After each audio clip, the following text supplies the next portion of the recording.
கடந்த புதன்கிழமை ஏற்பட்ட வெடிப்பால் சேதமடைந்த ரஷ்ய போர்க்கப்பல் ஒன்று கடலில் மூழ்கிவிட்டது என்று ரஷ்ய பாதுகாப்பு அமைச்சகம் தெரிவித்துள்ளது. மோஸ்க்வா என்ற பெயருள்ள இந்த கப்பல் கருங்கடல் பகுதியில் உள்ள ரஷ்ய கடற்படை கப்பல் தொகுப்பின் கொடிதாங்கி கப்பல்.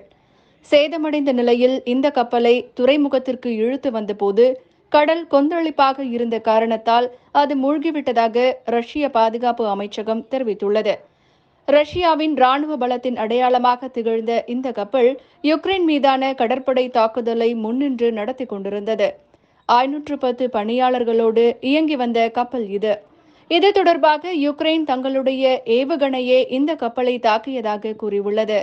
ஆனால் தாக்குதல் ஏதும் நடக்கவில்லை என்றும் தீ பரவியதால் தான் கப்பலில் இருந்த வெடிபொருட்கள் வெடித்ததாகவும் உடனடியாக அருகிலிருந்த ரஷ்ய கப்பல்கள் உதவியோடு சேதமடைந்த கப்பலின் பணியாளர்கள் அனைவரும் மீட்கப்பட்டு விட்டதாகவும் ரஷ்யா குறிப்பிடுகிறது. மேற்கொண்டு வேறு தகவல்கள் எதையும் ரஷ்யா கூறவில்லை.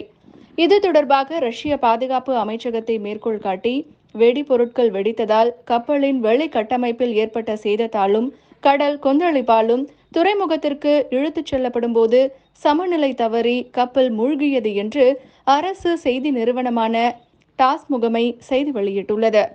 ஆனால் உள்நாட்டிலேயே தயாரிக்கப்பட்ட நெப்டியூன் ஏவுகணைகளை கொண்டு தாங்கள்தான் மோஸ்க்வா கப்பலை தாக்கியதாக யுக்ரைன் ராணுவ அதிகாரிகள் கூறுகின்றனர்.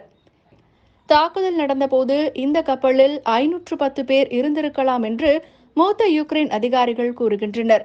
கடந்த பிப்ரவரி 24ஆம் தேதி யுக்ரைன் மீது ரஷ்யா படையெடுப்பை தொடங்கிய போது கருங்கடலில் உள்ள பாம்பு தீவில் இருந்த சிறிய யுக்ரேனிய எல்லை பாதுகாப்பு வீரர்களை சரணடையுமாறு உத்தரவிட்டது இந்த மோஸ்க்வா என்ற ரஷ்ய போர்க்கப்பல்தான்.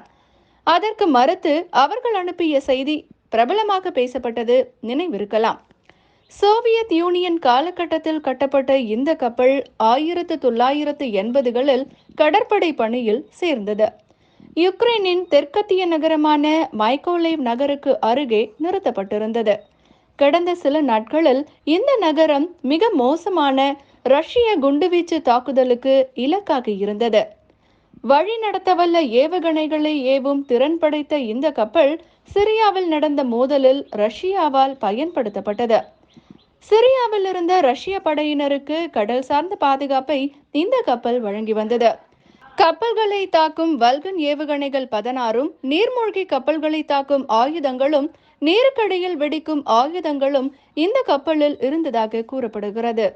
12,490 எடை கொண்ட மோஸ்க்வா ரஷ்ய போர்க்கப்பல் யுக்ரைன் தாக்குதலில்தான் இது மூழ்கியது என்பது உண்மையாக இருக்குமானால் 2ஆம் உலகப் போருக்கு பிறகு எதிரியின் நடவடிக்கையால் மூழ்கடிக்கப்பட்ட மிகப்பெரிய கப்பலாக இது இருக்கும். யுக்ரைன் படையெடுப்பு தொடங்கியதிலிருந்து ரஷ்யா பெரிய கப்பல் ஒன்றை இழப்பது இது 2வது முறை. அசோவ் கடலில் ரஷ்யாவால் கைப்பற்றப்பட்ட யுக்ரைனின் பெட்யான்ஸ் துறைமுகத்தில் மார்ச் மாதம் யுக்ரைன் நடத்திய தாக்குதலில் ரஷ்ய கப்பலான சாரடோவ் அழிக்கப்பட்டது என்பது குறிப்பிடத்தக்கது.